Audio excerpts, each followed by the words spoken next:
It is night.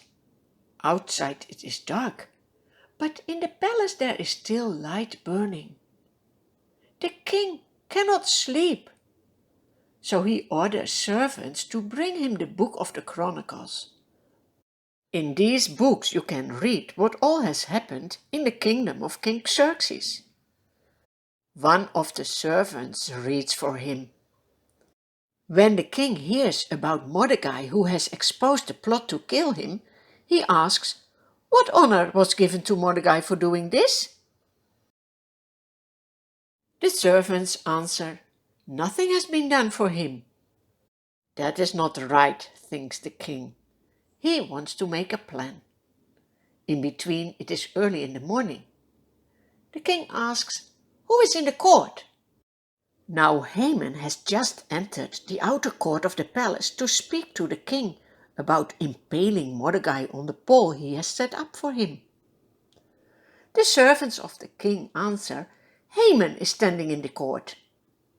The king orders, "Bring him in." When Haman has entered the palace, the king asks him, "What should be done for a man the king wants to honor?" Aha, thinks Haman. Who is there that the king would rather honor than me? Well, he knows what he would like to receive. So he says to the king, "Put that man in a royal robe the king has worn and on a horse the king has ridden.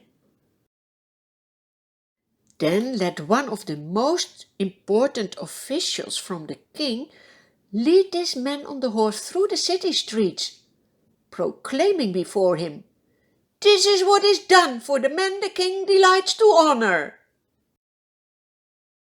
Go at once, the king commands Haman.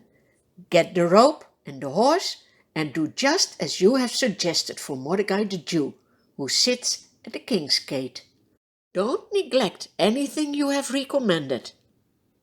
What a disaster for Haman! He thought he would be honored, and now he needs to honor his enemy. It is never a good idea to think high about yourself. It's better to be humble.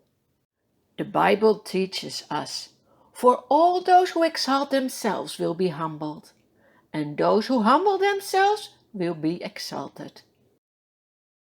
Haman just has to obey the king. He has no choice. So he gets the royal robe for Mordecai. He puts him on a horse and leads him through the city, proclaiming, "This is what is done for the man the king honors."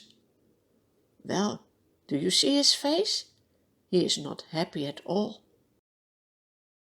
Haman feels so humiliated. When he finishes the tour, he rushes home in grief.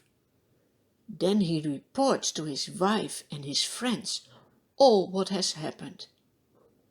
They reply, "When Mordecai is a Jew, you cannot stand against him.